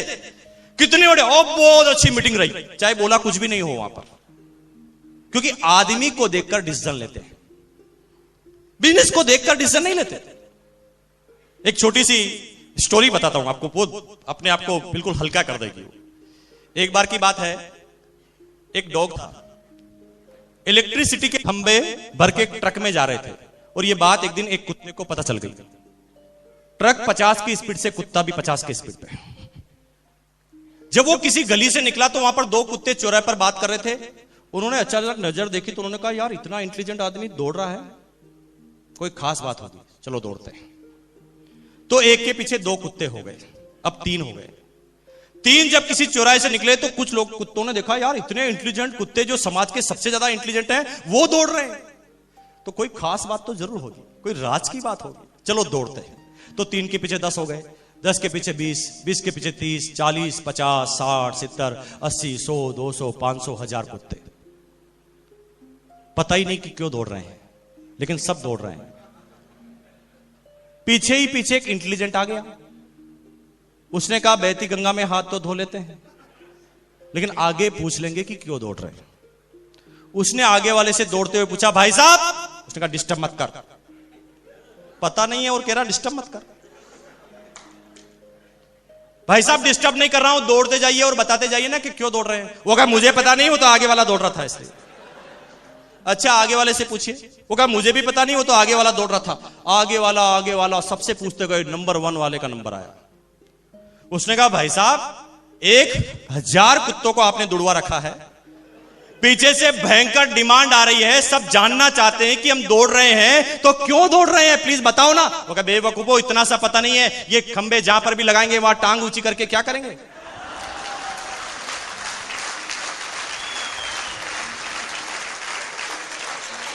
सब दौड़ रहे हैं, बिना मकसद के दौड़ रहे हैं। अब दो आदमी जब सीरियस हुए तो मैं वहां पर सीरियस हुआ। मुझे लगा यार कोई ना कोई खास बात तो होगी। पहली बार प्लान देखा, और कहते हैं ना कि हिंदुस्तान में जब भी कोई पॉजिटिव काम होता है तो शंका पहले हो जाती है। होता कि नहीं होता आपके यहां पर? पॉजिटिव काम में शंका होती ना घर पे। अगर एग्जाम्पल क्रिएट करना है तो घर पे जाते ही अपनी पत्नी को बोलना आई लव यू, आपके ऊपर शंका हो जाएगी। वो सोचेंगे कि कहां गए थे आज, पूरी इंक्वायरी करो। हाँ? क्योंकि बात चाहे जितनी भी पॉजिटिव हो, जितनी ज्यादा पॉजिटिव होगी उतनी ज्यादा शंकाएं। अब जब वो दो आदमी सीरियस हुए तो मैं पहली बार प्लान के लिए उनके पास बैठा, और जिंदगी में अब मैं पहली बार प्लान देखने लगा। क्योंकि अब ये मैं नहीं सोच रहा था कि फंसाएगा। Yes, you got me. अब मेरी बात समझ रहे हैं आप? क्योंकि मैं फंस चुका था। अब मैं प्लान को ढंग से देख रहा था। मैंने कहा अब कि क्या खास बात बता रहे हैं, देखते हैं। और पहली बार जब मैंने ढंग से प्लान देखा तो देखते ही पता चल गया कि मुकेश कोठारी, ये एकमात्र ऐसा बिजनेस है जो तेरे लिए बना है। क्योंकि तेरे पास पैसा भी नहीं है और ये बिजनेस बिना पैसों का होता है। तेरे पास टाइम भी नहीं है और इस बिजनेस में टाइम आता है। तेरे पास सिक्योरिटी भी नहीं है और इस बिजनेस में सिक्योरिटी आती है। और ये तीनों काम तेरे के पास इस बिजनेस से आते हैं, इसलिए तुझे इस बिजनेस को करना चाहिए। और ये पहला दिन इस बिजनेस को ज्वाइन करने का। काम करना चालू किया। पहले दिन से काम करना चालू किया। पहले मैंने काम किया, अजीबोगरीब घटना हुई जो सबके साथ होती है। पहले मेरे पास 244 रुपए का स्टेटमेंट आया और डाउनलाइन में 512 के 2 चेक आए। कभी कभी आपके यहां पर होता है कि अपलाइन का चेक कम, डाउनलाइन का ज्यादा। कितने आदमियों के साथ हुआ? हाथ खड़ा कीजिए। चिंता मत करो, आप मेरी कैटेगरी के आदमी हैं, आप भी यहां तक आ जाएंगे। समझ में नहीं आई कि बिजनेस किस तरह का है। अपलाइन के साथ काउंसलिंग की, अपलाइन ने बात समझाई और 1 साल टिके रहने की सिस्टम के अंदर मुझे राय दी गई कि 1 साल तक लग जाइए, टिक जाइए, सीख जाइए। और शुरुआती 1 साल में इस बिजनेस में लगा रहा, हर कंडीशन में। शुरुआती 1 साल जो आज आपके साथ है ना, वो हमारे साथ नहीं था। आई फील ज्वेलसी, क्योंकि आज आपको इस बिजनेस का हाईवे तैयार मिला है। Super express highway. सिर्फ गाड़ी लगानी है और एक्सीलेटर दबाना है, ये 2 ही काम आपके लिए बाकी रह गए हैं। क्योंकि इस बिजनेस में अब आपके करने के लिए कुछ बचा ही नहीं है। क्या करेंगे आप? क्योंकि मैं अब आपके सामने बात कर रहा हूं 6 साल पुरानी और आज की। 6 साल पहले जब मैं, मेरी टीम और मेरी डाउनलाइन, मेरी अपलाइन ने जब इस बिजनेस को ज्वाइन किया था तो आज की जैसे पहले कुछ नहीं होता था। आज 2-2 हजार आदमियों की सेमिनार होती है। अरे मुर्दे से मुर्दे को, नेगेटिव से नेगेटिव आदमी को भी इस सेमिनार में लाकर बिठाओ ना तो थोड़ी देर बाद वो हिलने लगता है।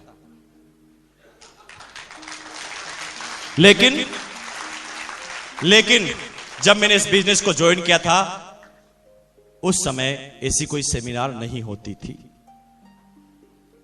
आज आपके पास जब ज्वाइन करते हैं उसी समय 275 प्रोडक्ट्स। जब हमने ज्वाइन किया था तो 1 प्रोडक्ट था शूटिंग। आज आपके पास 8 से लगाकर 9000 पिकअप सेंटर यानी 9000 शोरूम की लिस्ट आपके सामने पहले ही दिन होती है, जिसे आप लोगों को बता सकते हैं। उस समय जब हमने चालू किया था तो 1 था भीलवाड़ा में। गुजरात में डिस्ट्रीब्यूटर बनाना है तो भीलवाड़ा से किट ले जाओ। आज आपके पास पिछले कंपनी के 6 सालों का इतिहास है। हमने जब चालू किया था तो 4 दिन का इतिहास था। आज आपके पास एक आरसीएम टाइम्स आता है जिसको दिखाते ही सामने वाला आदमी बेहोश हो जाता है। हमारे पास उस समय आरसीएम टाइम्स नहीं आता था। आज आपके पास आपकी अपलाइन के अनुभवों का खजाना बुक्स, टेप और सीडी के अंदर मौजूद है। हमने जब चालू किया था तो न बुक्स आती थी, न टेप्स आती थी, न सीडी आती थी। आज आपके पास यूं कहे तो क्या नहीं है? ऐसी कौन सी चीज जो चाहिए वो नहीं है? सारी चीज आपके पास मौजूद है, यानी हाईवे तैयार है। लेकिन हमारे पास ये सारी चीजें नहीं थी। दो चीजें थी, पहला था कमिटमेंट, दूसरा था बिलीव।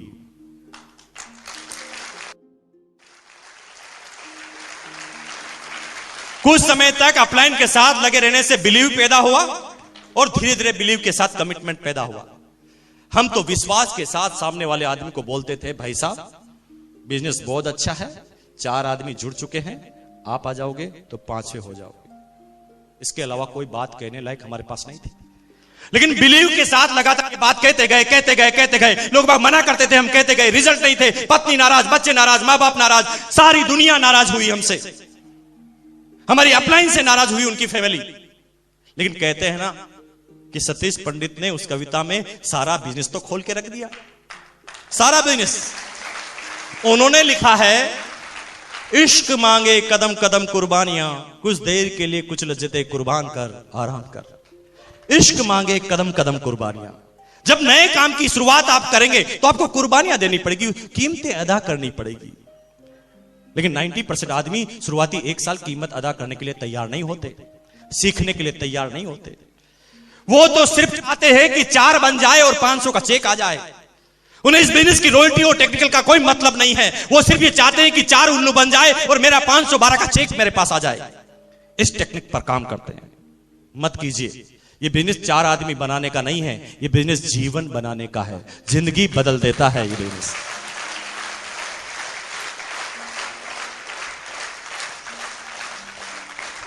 लेकिन शुरुआती 1 साल आपको कीमतें अदा करनी पड़ेगी। आज जो आप 10,000 और 20,000 रुपए पर मंथ कमाते हैं ना, तो मैं आपको बता दूं, आपको याद दिला दूं कि 15 साल तो आपने पढ़ाई की है, एजुकेशन ली है, आपने फीस भरी है, स्कूल में गए हैं, कॉलेज में गए हैं, किताबें खरीदी है, उसके बाद आपने ट्यूशन फीस दी है और सारी कीमतें अदा करने के बाद आज 10,000 और 15,000 के आदमी आप बने हैं।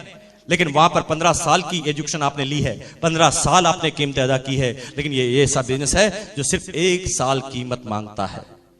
1 साल तक रेगुलर मीटिंग में आना, इस क्लासों में आना, सीखना। 1 साल तक लगातार किताबें, टेप्स, बुक्स।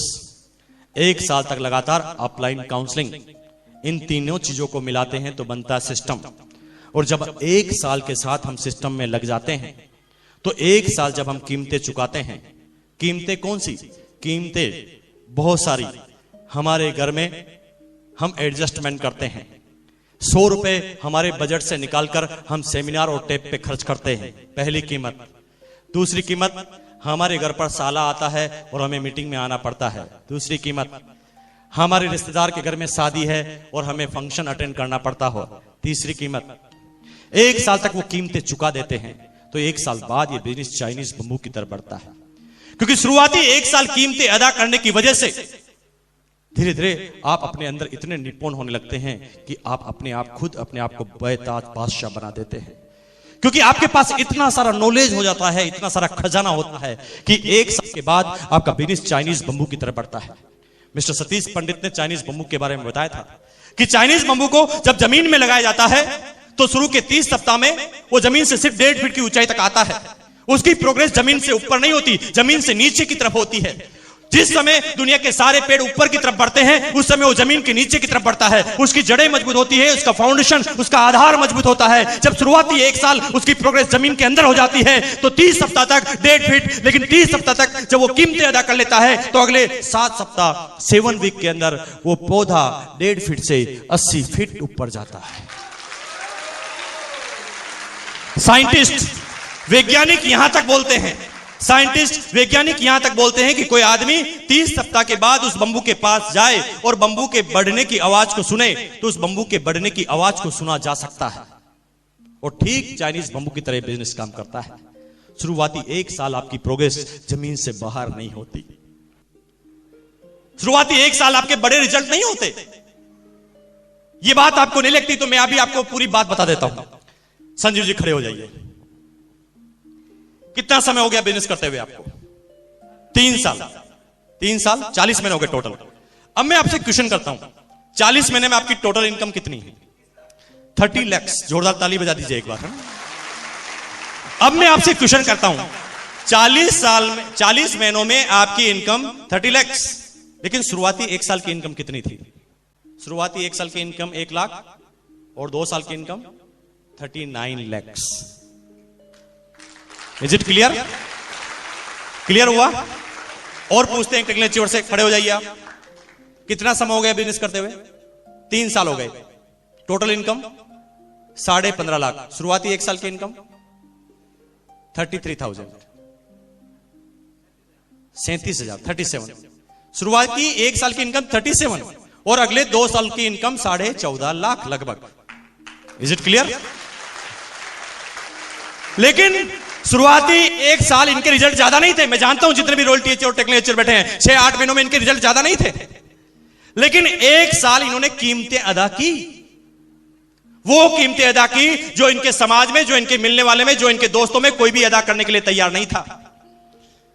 इन्होंने उस समय बिजनेस चालू किया, इनकी बात सुनने के लिए कोई तैयार नहीं था।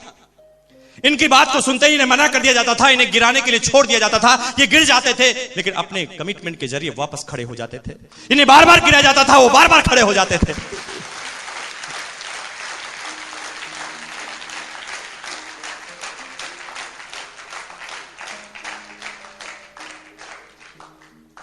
गोता सिंधु में गोताखोर लगाता है, जा जाकर खाली हाथ लौट आता है। मिलते न सहजी मोती गहरे पानी में, बढ़ता धूना उत्साह इसी हैरानी में। मुट्ठी उसकी खाली हर बार नहीं होती, कोशिश करने वालों की। शुरुआती 1 साल कमिटमेंट के साथ, और 1 साल जब कमिटमेंट के साथ बिता देते हैं तो ये बिजनेस कैसे बनता है पता है?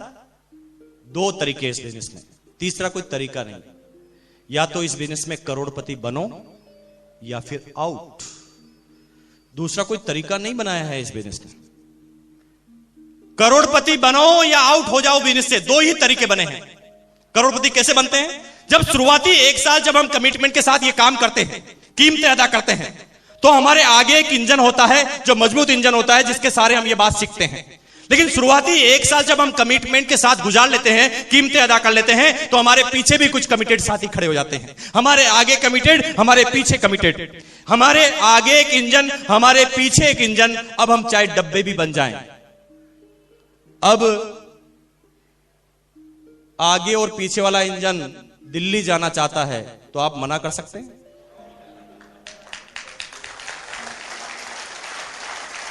अब आगे वाला इंजन और पीछे वाला इंजन टेक्निकल पर जाना चाहते हैं तो आप कहेंगे नहीं नहीं मैं नहीं जाऊंगा। जाना पड़ेगा क्योंकि आप सिस्टम में आ गए हैं। अब आपके पीछे से भी फोर्स है, आगे से भी फोर्स है, और शुरुआती 1 साल इसी तरह से आपको कमिटमेंट के साथ सिस्टम से लगा रहना पड़ता है। तो अब आप चाहते हैं कि आपके नीचे कमिटेड आदमी तैयार हो? चाहते हैं? चाहते हैं? तो आज के बाद इस जबान का इस्तेमाल मत करना।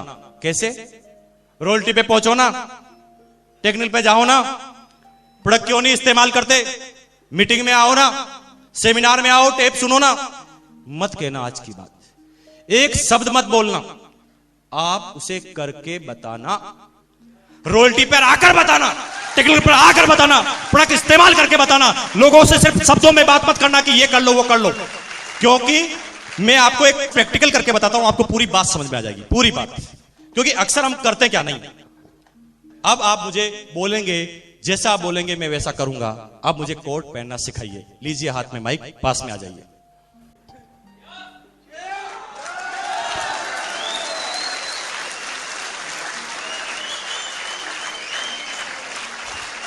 Thank you. यही सिंपल तरीका है एजुकेटेड करने का। अब इसे समझ जाइए कि महात्मा गांधी ने चरखा चलाया, पहले खुद ने क्यों चलाया? क्या वो ये निश्चय नहीं कह सकते थे कि भाई तुम चरखा चलाना, मैं जब तक लंच करके आता हूं? सबसे पहले उन्होंने करके दिखाया। और जब तक कोई काम आप करके नहीं बता सकते तब तक बोलना मत। आप किसी को बोलते हैं कि भाई तुम्हें आदमी नहीं मिलते क्या? ट्रेन में आदमी नहीं है क्या? बस में आदमी नहीं है? लेकिन जब वो आपकी डाउनलाइन आपके साथ ट्रेन में सफर कर रही है तब आपने किसी से बात ही नहीं की। कहां प्रैक्टिकल है? अब आपकी डाउनलाइन आपके साथ है तो बात करके बताइए कि ट्रेन में किस तरह से बात की जाती है। आपकी डाउनलाइन ऑटोमेटिक सीखेगी क्योंकि आप करके बता रहे हैं। बोलिए मत, शब्दों से मत बोलिए। ट्रेन में बैठे हैं, क्यूरियोसिटी पैदा कीजिए, सामने वाले से मुस्कुराइए, नमस्कार कीजिए। वो क्या कहेगा? नहीं मुस्कुराऊंगा। वो भी मुस्कुराएगा। थोड़ी देर पूछिए और आपका नाम क्या है, वो नाम बताएगा। वो सभ्य आदमी थोड़ी देर बाद आपका नाम नहीं पूछेगा। ये सुनो, क्या आपके यहां पर ऐसा नहीं होता? ऐसा ही होता। थोड़ी देर बाद बातें कीजिए, वाह क्या मौसम सुहाना है, कुछ भी बात कीजिए, और थोड़ी देर बाद पूछ लीजिए कि आप क्या करते हैं। वो बताएगा मैं रिटायर्ड हूं, तो बताइए। थोड़ी देर बाद वो नहीं पूछेगा आप क्या करते हैं, आओ बताता हूं क्या करते हैं।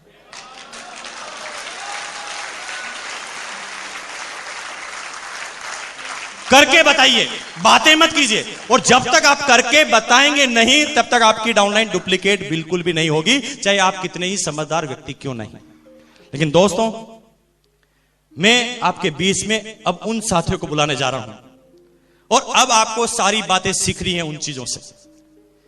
क्योंकि इस बिजनेस को जब मैंने चालू किया तो शुरुआती एक साल की मेरी टोटल इनकम थी 60,000, 60,000 रुपए की। लेकिन जब एक साल तक मैं सिस्टम में लग जाता हूं, tapes, book, CD, upline counselling, meeting, seminar, event, training, ये सारी चीजें मैं एक साल जब करता हूं, तो एक साल के बाद ये मेरा चाइनीज बंबू की तरह बढ़ता है, जिसकी प्रोग्रेस मेरे हाथ में अब नहीं रहती। क्योंकि शुरुआती एक साल की इनकम थी 60,000 और अगले पौने 5 सालों की इनकम आती है 2,70,00,000 से भी ज्यादा की। 244 रुपए, 244 रुपीज मेरा पहला स्टेटमेंट था। और पिछले महीने की बात की जाए तो 15.5 लाख रुपए की फैमिली की इनकम है। अगर इंडिविजुअल चेक की बात की जाए तो 10,22,000 का मेरा इंडिविजुअल चेक है। पैराबल ऑफ पाइपलाइन की एक छोटी सी स्टोरी, बात आज के 400 साल पुरानी है। 2 बच्चे किसी स्टेट में रहते थे, काम की तलाश में थे। गांव के प्रमुख के पास गए और काम मांगा। गांव के प्रमुख ने उन्हें काम दे दिया। क्या काम था? 5 किलोमीटर दूर एक मीठे पानी की झील से पानी लाने का काम। 5 किलोमीटर दूर एक मीठे पानी की जो झील थी, झील से पानी लाने का काम उन्हें मिल गया। वो झील जो अपने इतिहास में कभी भी सूखी नहीं थी। दोनों बच्चों को काम मिला, दोनों खुश हो गए। काम के लिए जाने लगे, बाल्टी को हाथ में लिया, पानी भर के लाने लगे। हर बाल्टी पर उन्हें सेंट मिलने वाले थे। दोनों बच्चों पानी लेने के लिए जा रहे थे, उसमें से दूसरा बच्चा थोड़ी देर के लिए रुक गया। तो पहले वाले ने कहा, भैया क्या इंतजार कर रहा है, इतनी मुश्किल से काम मिला है, पैसे कमाने हैं, पेट भरना है, अपना जीवन यापन करना है, चिंता मत कर, चल काम चालू कर, पैसा कमाते हैं। लेकिन दूसरा वाला बच्चा कहने लगा कि भैया बात एकदम सही है, पैसा तो मुझे कमाना है क्योंकि पेट के लिए जरूरी है। लेकिन दोस्त मेरी बात थोड़ा सुनो, क्या जो इस पानी को हम लेने जा रहे हैं, क्या जो ट्रेडिशनल काम हम करने जा रहे हैं, क्या जो हम पैसे कमाने जा रहे हैं, उससे क्या हमारे सारे सपने पूरे हो जाएंगे? क्या हमारे दादाजी पिताजी ने जिसने ये काम किया था उनके सपने पूरे हो गए थे? चलो पानी तो लाते हैं क्योंकि पेट भरना जरूरी है, लेकिन पानी लाने के साथ कुछ घंटे एक ऐसा भी काम करते हैं जो जीवन में हमारे दादाजी पिताजी ने और दुनिया के किसी आदमी ने नहीं किया, हम उस काम की शुरुआत करते हैं। तो पहले बच्चे ने कहा कौन सा काम? उसने कहा चलो रोज 10 घंटे पाइपलाइन, रोज 10 घंटे पानी लाएंगे और 2 घंटा हम 5 किलोमीटर दूर एक जो मीठे पानी की झील है उससे गांव तक एक पाइपलाइन बिछा देंगे कि पानी ऑटोमेटिक ही आए। बात 400 साल पुरानी है। 400 साल पहले किसी ने पाइपलाइन के बारे में सोचा तक नहीं था। कोई आदमी ये समझता नहीं था कि पाइपलाइन से भी क्या इस तरह का काम हो सकता है। लोगों ने उसकी इंसल्ट बनाना चालू की। लोगों ने कहा दिमाग खराब है तेरा, पाइपलाइन बनाएगा? तेरे दादाजी ने भी बनाई पाइपलाइन कभी? तेरे पिताजी ने भी कभी पाइपलाइन के बारे में सोचा? क्या ऐसी पाइपलाइन कभी बनी है? क्या ऐसी पाइपलाइन कभी बन सकती है? मत देख सपने, नहीं होंगे तेरे ये सपने पूरे। मत छोड़ दे अपने ये इरादे की पाइपलाइन तू बना लेगा। काम कर, वो ट्रेडिशनल काम से ही तेरा पेट भरेगा, चल पानी ला। लेकिन दूसरा बच्चा तो दीवाना था, वो कहता नहीं भैया पानी तो लाऊंगा लेकिन 2 घंटे पाइपलाइन भी बनाऊंगा। दोनों बच्चों ने काम चालू किया। एक 12 घंटे पानी लाता था, एक 10 घंटे पानी लाता था। इनकम ज्यादा किसकी होगी, 12 घंटे वाले की, 10 घंटे वाले की? 12 घंटे वाले की इनकम चालू हो गई। वो 10 घंटे का काम का जो पैसा आता था वो अपने जीवन में लगाता था और 2 घंटे का जो पैसा आता था उसको बचत करता था। धीरे धीरे उसके पास ज्यादा पैसे आने लगा, तो पैसे आने के बाद वो जिम्मेदार नागरिक बन गया आपकी और मेरी तरह। धीरे धीरे उसने अपनी शादी कर ली, उसके बच्चे हो गए, उसने एक मकान खरीद लिया, उसने एक साइकिल खरीद ली और जीवन में जो आप करते हैं वो सब उसने भी कर लिया। लेकिन 5 साल के बाद भी उसके पैसे कमाने की तृष्णा खत्म नहीं हुई। 5 साल के बाद जब उसके पास सब कुछ हो गया तो भी वो चाहता था कि और पैसा कमाए। क्या ट्रेडिशनल मार्केट वाले ऐसा नहीं चाहते? चाहते हैं। वो चाहते थे कि और पैसा कमाए, तो और पैसा कमाने के लिए ज्यादा काम करना पड़ेगा। पहले वो 12 घंटे पानी लाते थे, अब 14 घंटे पानी लाने लगे। 14 घंटे पानी लाने के साथ ही पैसों की आमदनी उसकी बढ़ गई। लेकिन 14 घंटे पानी लाते ही उल्टा रिएक्शन चालू हुआ, क्योंकि उसने ज्यादा काम उस समय करना चालू कर दिया जब उसके शरीर की एफिशिएंसी कम हो गई थी। तो ऐसा उल्टा काम करने की वजह से 5 साल के बाद गाड़ी उल्टी चालू हो गई। 5 साल के बाद उसका स्वभाव चिड़चिड़ा हो गया, क्योंकि वर्क का लोड बहुत ज्यादा हो गया। क्या ट्रेडिशनल मार्केट वालों को ऐसा लोड नहीं होता? 5 साल के बाद वो टेंशन में रहने लगा, क्योंकि वर्क लोड बढ़ गया था। 5 साल के बाद उसकी कमर अब थोड़ी झुकने लगी थी। 5 साल के बाद अब उसके नजरों का चश्मा लगने लगा। 5 साल के बाद उसके सफेद कलर के बाल आने लगे। 5 साल के बाद वो एकदम मुरझावा आदमी नजर आने लगा। 5 साल के बाद यूं कहे तो कहानी उल्टी जाने लगी और मेडिकल के बिल भी आने लगे, क्योंकि काम ज्यादा करता था तो दवाई खाना भी जरूरी था। ज्यादा काम की वजह से अब वो उल्टी कहानी करना चालू कर दिया। लेकिन तब तक जो दूसरा बच्चा था, 5 साल के बाद लगातार 2 घंटे पाइपलाइन खोदने की वजह से उसके पास मकान, गाड़ी तो नहीं आई थी, साइकिल तो नहीं आई थी, लेकिन 5 साल के बाद एक आश्चर्य हुआ कि 5 साल के बाद उसकी पाइपलाइन कंप्लीट हो गई। जब पाइपलाइन कंप्लीट हो गई तो गांव में ऑटोमेटिक ही पानी आने लगा, सीधा पानी। कहते हैं ना कि पॉजिटिव बात पर विश्वास नहीं होता, शंका होती। 3 दिन तक गांव वालों को विश्वास नहीं हुआ। उन्होंने कहा कोई भूत आत्मा का खेल है, ऐसा पानी कभी नहीं आ सकता। लेकिन 3 दिन बाद भी जब लगातार पानी आने लगा तो धीरे धीरे गांव वालों को विश्वास हुआ। गांव वालों को विश्वास हुआ कि ये तो पानी का परमानेंट सोर्स है। गांव वालों ने पानी लेकर चेक किया तो उन्होंने कहा कि यस, वास्तव में ये ओरिजिनल पानी ही है। धीरे धीरे गांव वाले उस पहले वाले बच्चे के पास गए और कहा कि भैया अब हम तेरे से कल से पानी नहीं लेंगे, क्योंकि तू तो बड़ा टाइम लगाता है। हम तो सीधा ही कनेक्शन लेंगे, पानी सीधा गांव में आता है। अब दूसरे वाले बच्चे का पानी बिकने लगा, दूसरे वाले बच्चे का पानी बिकने लगा। लेकिन 5 साल उसने काम कर लिया, इसलिए अब उसके पास काम कुछ था ही नहीं। सुबह 8 बजे वो गांव के चौराहे पर आता, अपनी पाइपलाइन को पकड़ के खड़ा हो जाता। लोग बाग आते, पानी भर जाते, सिक्के डालकर चले जाते। कोई काम नहीं, पूरे दिन भर सुबह से शाम तक पानी की पाइपलाइन को पकड़ के रखना, लोग बाग पानी भर के सिक्के डाल के चले जाना। ये काम जब 6 महीने तक हुआ तो 6 महीने के अंदर ही वो उस गांव का सबसे अमीर व्यक्ति बन गया, सिर्फ पानी के दम पर। 2 साल के बाद वो पूरे स्टेट का सबसे अमीर व्यक्ति बन गया पानी के दम पर। फिर वो इतना बड़ा कॉन्ट्रैक्टर बन गया कि दूसरे गांव के आदमी भी उसे बुलाने लगे और कहने लगे कि हमारे गांव में भी आओ और पाइपलाइन बिछाओ। पाइपलाइन के दम पर वो दुनिया के सबसे अमीर व्यक्तियों की लिस्ट में शामिल हो गया। और फिर एक किताब लिखी गई, द पैराबल ऑफ पाइपलाइन। मैं आज सब एजुकेटेड सभ्य आदमियों से एक क्वेश्चन करना चाह रहा हूं, क्या हम भी कहीं वो बाल्टी से पानी लाने वाला काम तो नहीं कर रहे हैं? और अगर बाल्टी से पानी लाने वाला काम अगर हम कर रहे हैं तो आई एम सॉरी टू से कि जिस तरह से हमारे दादाजी के सपने पूरे नहीं हुए, हमारे पिताजी के सपने पूरे नहीं हुए, उस तरह हमारे भी सपने पूरे नहीं होंगे और हम भी अपने सपनों को दफना कर, अपने सपनों को अपने बच्चों को ट्रांसफर करके इस दुनिया से आउट हो जाएंगे। लेकिन आज मैं आपको यहां पर राय देने के लिए नहीं आया हूं कि आप सारे काम छोड़कर पाइपलाइन बनाना चालू कर देना। नो, मैं आपको एक इंटेलिजेंट भरी सलाह देने आया हूं कि अगर आप 8 घंटे 10 घंटे एक ट्रेडिशनल काम को करते हैं तो 2 घंटे परमानेंट काम कीजिए, पाइपलाइन बिछाने वाला काम भी कीजिए। क्योंकि 8 घंटे काम 2 घंटे पाइपलाइन, 8 घंटे काम 2 घंटे पाइपलाइन, 8 घंटे काम 2 घंटे पाइपलाइन, 8 घंटे काम 2 घंटे पाइपलाइन, 8 घंटे काम 2 घंटे पाइपलाइन, 8 घंटे काम 2 घंटे पाइपलाइन, 8 2 8 2 8 2 8 2 8 2 8 2 8 2 8 2 8 2 8 2 8 2 8 2 करते करते एक दिन आपकी पाइपलाइन जिस दिन कंप्लीट होगी ना, तो घंटों के कामों की इनकम को सेकंडों में क्रॉस करेगी। क्योंकि ये लड़का जो आपके सामने खड़ा है, आज के ठीक 5 साल पहले 6 साल पहले एक डिसीजन लिया।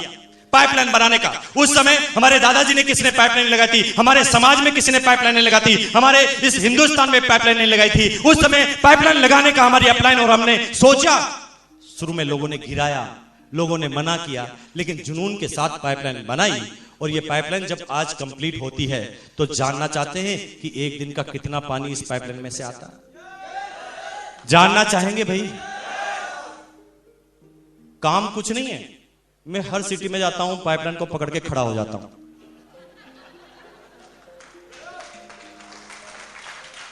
₹50,000 पर डे का पानी आता है। 50,000 पर डे का पानी आता है, और 50 से ये 51,000 कब हो जाता है बताऊं? जब पीछे एक टेक्नोलॉजी और आ जाता है। वो अपने पानी की साइज को तेज करने के लिए अपने हॉर्स पावर बढ़ाता है।